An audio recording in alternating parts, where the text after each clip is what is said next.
ನಿಮ್ಮ ಹಳೆಯ ಚಿನ್ನದ ಒಡವೆನ ಅಧಿಕ ಬೆಲೆಗೆ ಮಾರಬೇಕೆ? ಆಟಿಕಾಗೆ ಕಾಲ್ ಮಾಡಿ 8880 ಅಟ್ಟಿಕಾ ಗೋಲ್ಡ್ ಕಂಪನಿ. ರಾಜ್ಯ ಕಾಂಗ್ರೆಸ್ ಪಾಳೆಯದಲ್ಲಿ ಸಂಪುಟ ವಿಸ್ತರಣೆ ಆದ್ರೂ ಕೂಡ ಇನ್ನೂ ಕೂಡ ಖಾತೆ ಹಂಚಿಕೆ ಆಗ್ತಾ ಇಲ್ಲ. ಯಾಕಿಷ್ಟು ವಿಳಂಬ ಅನ್ನೋದೇ ಪ್ರಶ್ನೆ ಇರೋದು. ಮುಖ್ಯಮಂತ್ರಿ ಡಿ.ಕೆ. ಶಿವಕುಮಾರ್ ದೆಹಲಿಗೆ ಹೋಗಿ ಬಂದಿದ್ದಾರೆ. ದೆಹಲಿಯಲ್ಲೇ ಎಲ್ಲವೂ ಕೂಡ ಫೈನಲ್ ಆಗಿದೆ. ನಿನ್ನೆ ಸಾಯಂಕಾಲದ ಹೊತ್ತಿಗೆ ಖಾತೆ ಫೈನಲ್ ಆಗಬೇಕಾಗಿತ್ತು.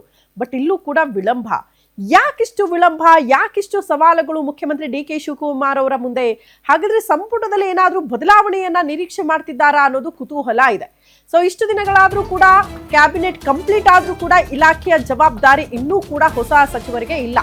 ಪ್ರಮಾಣ ವಚನ ಹಾಕಿ ವಾರ ಕಳೆದ್ರೂ ಕೂಡ ಹಂಚಿಕೆ ಆಗ್ತಾ ಇಲ್ಲ ಖಾತೆ.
ಕ್ಯಾಬಿನೆಟ್ ಫುಲ್ಫಿಲ್ ಆಗಿದೆ.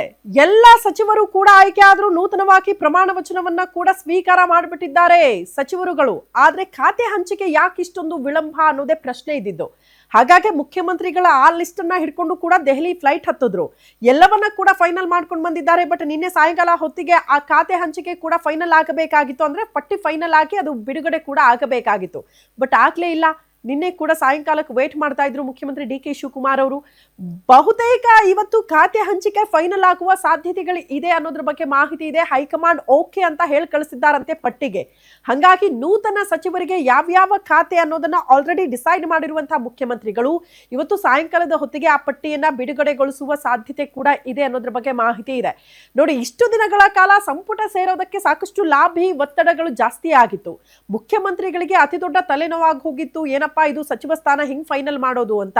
ಎಲ್ಲವೂ ಕೂಡ ಮುಗಿದ ಮೇಲೆ ಖಾತೆ ಹಂಚಿಕೆನಾದ್ರೂ ಈಸಿಯಾಗಿ ಆಗುತ್ತಾ? ಖಂಡಿತ ಇಲ್ಲ. ಇಂತಿಂತದ್ದೇ ಖಾತೆಗಳು ಬೇಕು ಅನ್ನುವಂಥ ಡಿಮ್ಯಾಂಡ್ ಕೂಡ ಸಚಿವರಿಂದ ಇದ್ದೇ ಇರುತ್ತೆ. ಆಲ್ರೆಡಿ ಮೊದಲ ಹಂತದಲ್ಲಿ ನೂತನವಾಗಿ ಯಾರು ಸಚಿವರು 13 ಜನ ಪ್ರಮಾಣ ವಚನ ಸ್ವೀಕಾರ ಮಾಡಿದ್ರು, ಅವರಿಗೆ ಖಾತೆ ಹಂಚಿಕೆ ಆದಾಗ ರಾಮಲಿಂಗಾರೆಡ್ಡಿ ಅವರು ರಾಜೀನಾಮೆ ಕೊಡೋದಕ್ಕೆ ಹೋಗ್ಬಿಟ್ರು. ಖಾತೆ ವಿಚಾರಕ್ಕೆ ಸಂಬಂಧಪಟ್ಟಂತೆ ಅಷ್ಟರ ಮಟ್ಟಿಗೆ ಅಸಮಾಧಾನ ಇತ್ತು.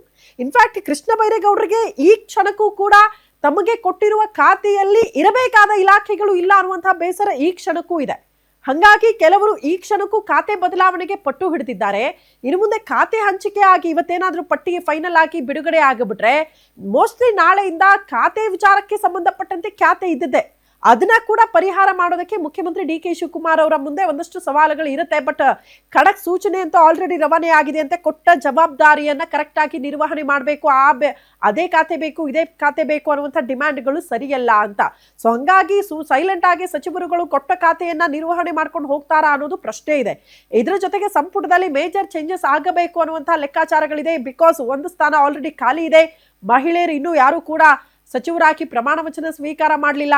ಯಾರಿಗೆ ಕೊಡ್ತಾರೆ? ಬಿ ನಾಗೇಂದ್ರ ಅವರ ಪರಿಸ್ಥಿತಿ ಏನು? ಜಮೀರ್ ಅಹಮದ್ ಖಾನ್ ಅವರ ಬಗ್ಗೆ ಕೂಡ ಒಂದಷ್ಟು ಅಸಮಾಧಾನಗಳಿದೆ. ಅದಕ್ಕೆ ಸಂಬಂಧಪಟ್ಟಂತೆ ಮೇಜರ್ ಚೇಂಜಸ್ಗೂ ಕೂಡ ಅಸ್ತು ಅಂದಿದೆಯಾ ಹೈಕಮಾಂಡ್ ಅನ್ನೋದು ಕುತೂಹಲ ಇದೆ. ಸೊ ಆ ಕಾರಣಕ್ಕೆ ಖಾತೆ ವಿಳಂಬನ ಇದು ಕುತೂಹಲ. ಅದ್ರ ಬಗ್ಗೆ ಇವತ್ತು ಸಾಯಂಕಾಲದ ಹೊತ್ತಿಗೆ ಒಂದು ಕ್ಲಾರಿಟಿ ಸಿಗುತ್ತೆ.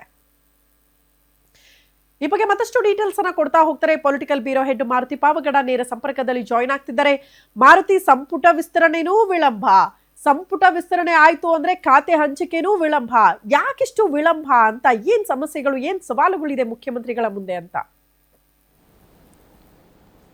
ಶ್ರುತಿ, ಸಚಿವ ಸಂಪುಟ ವಿಸ್ತರಣೆ ಮಾಡೋದಕ್ಕೆ ಹಲವು ಶಾಸಕರು ಭಾಳಷ್ಟು ರೇಸಲ್ಲಿ ಇದ್ದಿದ್ದರಿಂದ ಸಹಜವಾಗಿ ಯಾರು ಕೊಟ್ಟರೆ ಏನಾಗುತ್ತೋ ಅನ್ನುವಂಥ ಒಂದು ಆತಂಕ ಕಾಂಗ್ರೆಸ್ ಹೈಕಮಾಂಡ್ಗೂ ಇತ್ತು, ರಾಜ್ಯದ ಪ್ರಮುಖ ನಾಯಕರು ಕೂಡ ಇತ್ತು. ಹೀಗಾಗಿ 40 ದಿನಗಳಿಂದಲೂ ಕೂಡ ಸರ್ಕಸ್ ಮಾಡಿ ಕೊನೆಗೆ ಸಚಿವ ಸಂಪುಟವನ್ನು ವಿಸ್ತರಣೆ ಮಾಡಿದ್ರು.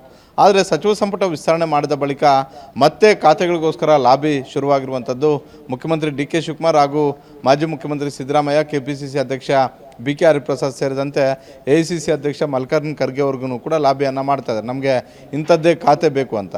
ಜೊತೆಗೆ ಈಗ ಹಿರಿಯ ಶಾಸಕರು ಸಚಿವ ಸ್ಥಾನ ಸಿಗದೇ ಇರೋದಕ್ಕೆ ಅಸಮಾಧಾನವನ್ನು ಹೊರಹಾಕ್ತಾ ಇರುವಂಥದ್ದು. ಪ್ರತಿದಿನವೂ ಕೂಡ ಬಹಿರಂಗವಾಗಿ ಹೇಳಿಕೆಗಳನ್ನು ಕೊಡ್ತಾ ಇದ್ದಾರೆ. ಸರ್ಕಾರಕ್ಕೆ, ಪಕ್ಷಕ್ಕೆ ಇದು ಮುಜುಗರ ಆಗಿರುವಂಥದ್ದು ನಿಜ.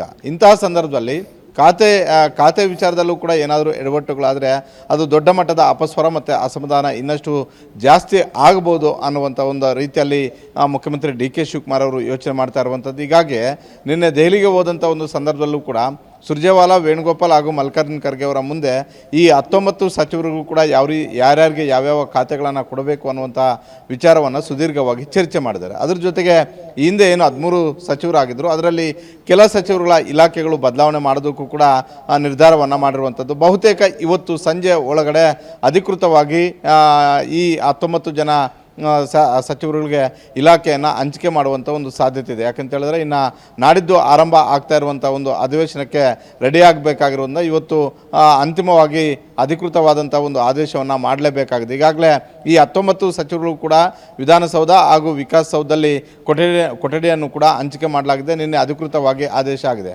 ಇವತ್ತು ಬಹುತೇಕ ಮುಖ್ಯಮಂತ್ರಿ ಡಿ ಕೆ ಶಿವಕುಮಾರ್ ಹಾಗೂ ಮಾಜಿ ಮುಖ್ಯಮಂತ್ರಿ ಸಿದ್ದರಾಮಯ್ಯ, ಉಪಮುಖ್ಯಮಂತ್ರಿ ಪರಮೇಶ್ವರ್ ಹಾಗೂ KPCC ಅಧ್ಯಕ್ಷ BK ಹರಿಪ್ರಸಾದ್ ನಾಲ್ವರು ಕೂಡ ಸೇರಿ ಸಂಜೆ ಒಳಗಡೆ ಅಧಿಕೃತವಾಗಿ 19 ಜನ ಸಚಿವರು ಕೂಡ ಇಲಾಖೆಯನ್ನು ಹಂಚಿಕೆ ಮಾಡುವಂಥ ಒಂದು ಸಾಧ್ಯತೆ ಇರುವಂಥದ್ದು. ಈಗಾಗಲೇ ಏನು ಮಾಧ್ಯಮಗಳಲ್ಲಿ ಬರ್ತಾ ಇದೆ, ಗ್ಯಾರಂಟಿ ನ್ಯೂಸ್ ಕೂಡ ಇದಕ್ಕೆ ಸಂಬಂಧಪಟ್ಟಂತೆ ಎಕ್ಸ್ಕ್ಲೂಸಿವ್ ಸುದ್ದಿಯನ್ನು ನಾವು ವರದಿ ಮಾಡಿದ್ವಿ, ಯಾರ್ಯಾರಿಗೆ ಯಾವ್ಯಾವ ಈ ಖಾತೆ ಅಂತ. ಈ ಹಿಂದೆ ಇದ್ದಂತಹ ಸಚಿವರಿಗೆ ಬಹುತೇಕರಿಗೆ ಅದೇ ಖಾತೆಗಳನ್ನು ಕೊಡುವಂಥ ಸಾಧ್ಯತೆ ಭಾಳಷ್ಟು ಜಾಸ್ತಿ ಆಗಿದೆ. ಇದು ಮುಖ್ಯಮಂತ್ರಿಗಳ ಆಪ್ತ ವಲಯದಲ್ಲೂ ಕೂಡ ಈ ಚರ್ಚೆ ಆಗ್ತಾ ಇದೆ. ಉಳಿಕೆಯವರಿಗೆ ಕೆಲವೊಂದಷ್ಟು ಜನರಿಗೆ ನಮಗೆ ಪ್ರಭಾವಿ ಖಾತೆಗಳು ಬೇಕು ಅನ್ನುವಂಥ ಒಂದು ಪಟ್ಟಣ ಹಿಡಿದಿರುವಂಥದ್ದು. ಈ ಹಿನ್ನೆಲೆಯಲ್ಲೇ ಒಂದಷ್ಟು ದಿನಗಳ ಕಾಲ ಇದು ಒಂದು ಸ್ವಲ್ಪ ತಡ ಆಗೋದಕ್ಕೂ ಕೂಡ ಕಾರಣ ಆಯಿತು. ಬಹುತೇಕ ಇವತ್ತು ಸಂಜೆ ಒಳಗಡೆ ಮುಖ್ಯಮಂತ್ರಿ ಡಿ ಕೆ ಶಿವಕುಮಾರ್ ಅವರು ಅಧಿಕೃತವಾದಂಥ ಒಂದು ಆದೇಶವನ್ನು ಸರ್ಕಾರದ ಕಡೆಯಿಂದ ಓಡಿಸುವಂಥ ಒಂದು ಸಾಧ್ಯತೆ ಇದೆ. ಶ್ರುತಿ. ಓಕೆ ಮಾರುತಿ, ಧನ್ಯವಾದಗಳು ತಮ್ಮೆಲ್ಲ ಮಾಹಿತಿಗೆ.